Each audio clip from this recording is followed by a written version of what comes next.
به خاطر مادر ما تمام کلی همین مسلمانان بخشی پرسیدیم. خیال کرده که اگه ما دیگه پیزدست ده که باید زنگ میزنه و بخشی میپرسیم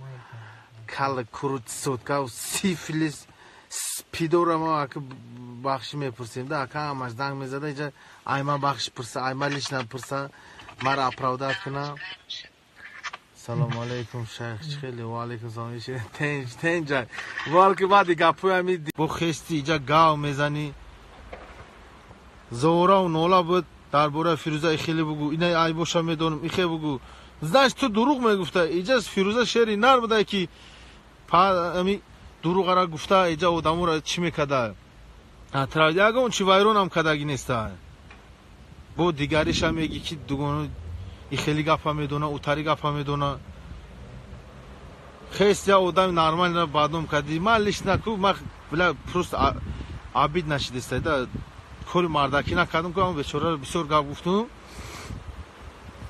نه که من هوای لیش نه عذر خود من میپرسم لیش نه هوای برای چی من برای گپی زلیخا شده هوای رنجوندم ده دروغ گفت یا راست گفت که نه سامدلی امور رنجوندم فیروزه برای بخشش پرسیدن دیستیدن стоит برای چی او مردک خیلی چی هم نکرد که من چی را میگم ده من یوتیوب او خانم میدرم نه که این اگه میدرم یا روز پول تماشا کردم چی را میگن خیر سخوا ده کو چنین فیروزه من ندیدم یگان حفیظ و حفیظه را که برنده و چرنده همو خیر سخوات کنه برای همو یخی مردک گپ هم نزنی میشه خیر ما عیب دار مو گپ زدم توش تو گپ ایده بوار کده این آدم بو خسته پلا گرفته گرفته بو میگه کی مرا بگو کی نگرفته من اینجا دروغ گفتم شوخی بود خیلی دروغ بود شوخی بود او قادم کوره اینه قیوموف زده بود هفته ماه دکابر بود نمیدونم خطی زلیخا مو سلام علیک بودیم اون وقت ما چی اومدم باید وام میخوردیم لیل نبود ماشین اومده سودم ماشین خرید یا برادر ده اومده سودیم که همین با کاروچ درباره از فیروزه گفت که فیروزه حفیظ و کاروچ